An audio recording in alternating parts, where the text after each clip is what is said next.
Hi, I'm Rebecca Antonucci, and this is Tim Burks. And today we're going to talk about chains. Let's talk shop.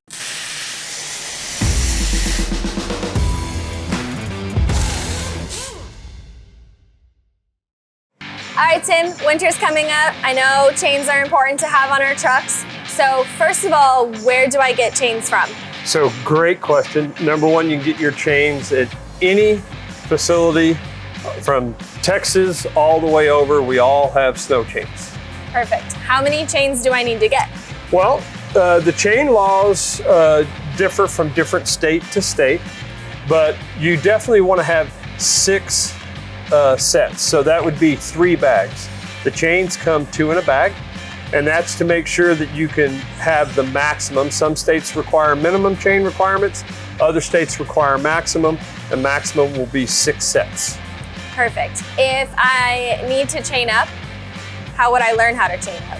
So actually, you've never chained up, have you? I haven't. So I will show you or teach you how to do it today. You as the driver have got to always make sure that you make the decision as to whether or not you're going to drive with chains on or not, right? It's about your safety. But it is important that you know how to put them on because they will get you out of a very tight situation. For example, you park in a parking lot or in an area and there's snow there and you can't get traction to get out. You can throw a couple chains on and it'll get you the traction you need to get out. If chains are a requirement, you, the driver, have a choice that you can put the chains on or you can wait until the chain requirement is no longer in effect. You mentioned chain laws can be different in every state. I did hear that the newest and latest and greatest chain laws are on our flow codes. That is correct. All right, Tim, so before I put these chains on, is there anything super specific I need? Can I put them on backwards? Like, is there only one way? You can put them on backwards, and I'm glad you brought that up because as I mentioned earlier, you want to make sure these are facing out. You also want to make sure the turnbuckle is facing out because later on to tighten these chains up, you're going to need to turn this turnbuckle to tighten them up. And that's going to be hard if it's on the inside. That's correct. Okay, That's correct. Okay. So, you ready to learn? Yeah, I'm ready. Let's spread it out. All right, spread out, no tangles. Let me make sure here. All right. Lift them up and over? Yep, lift it up and over. All right. There you go. Now you want to try and make sure that it's as square and as even as possible. All right. And then you want to pull that down to where you've only got like 3 links left over here. So you want to try and make sure these are all straight. The other thing you want to do is make sure your buckles are all open. You'll know they're open when they look like a smiley face or a frowny face. If it looks like a frowny face, they're open all the way. Okay. Yeah, and then just tuck that under there a little bit.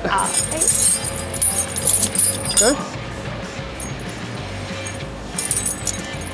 All right. Okay. And now what we're going to do is that you've got these positioned, and obviously if you were doing more chains and you had to do 2 or 3 axles or 4 axles, you would position these all at once. Okay. Even if you had a trailer on you could position them all as long as you position them the same way. Okay. Because we're going to use this as a guide through our mirror to tell us, hey, when is a good time to stop? And we want to stop when this dangling piece is about right here. Okay. Right? Because it's going to make sure we've got plenty enough of rotation to get all that excess chain underneath it. And if you did that on every one, they'll all be lined up perfectly for you. Perfect. Okay? Awesome. So we'll pull forward.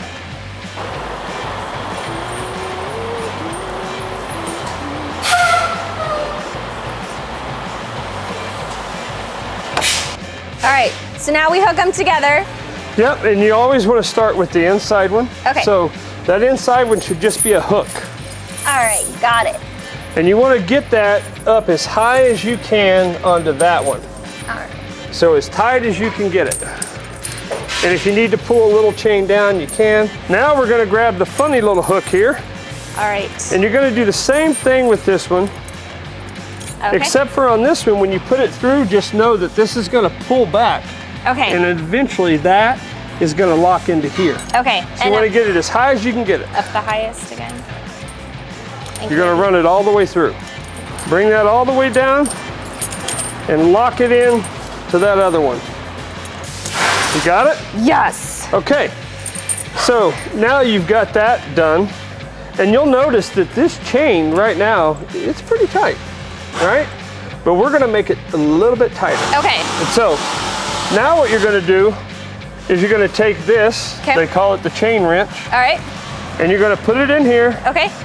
and you're gonna turn this, and that's really gonna tighten that chain down. Okay. Now, I recommend doing your top two last. Okay. That way you can get more leverage, Okay. right? So I recommend you always start at the bottom. Okay. So you're gonna put that in, and you're gonna turn it, so that one's gonna turn, you're gonna turn, pull up. Okay. Oh, this way. Yep. Okay.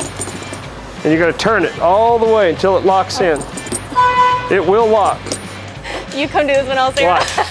So when you get them like that, Rebecca, All right. then you go to your side compartment, you get you a little cheater bar out Okay. like this, All right. and you put that Throw on it on there, there. All right. and you very carefully hold it, and then you All right. just give it a twist. Oh. I think I might have loosened that tight part for you. You might though. I have think loosened I it probably just a did. smidge. All right. All right. So it's important to make sure, so when we started, we had Yep. a frowny face, Yes. right? Now we've got happy faces all the way around. Happy chains.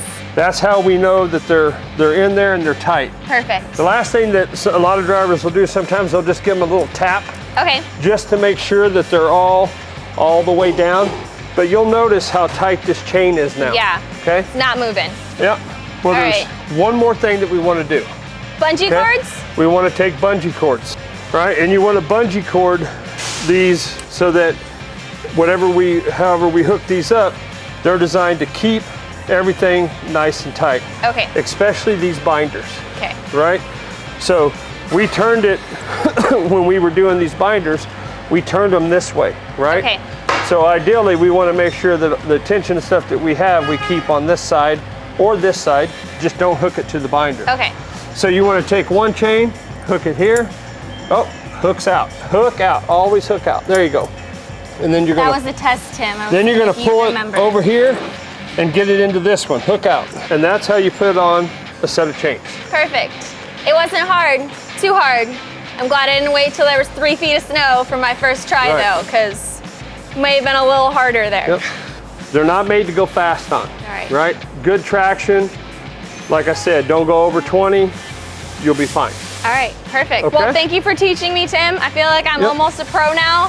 If any of you need help, come see me. I got this, and we'll call Tim for backup if needed. But we won't need him. We're fine.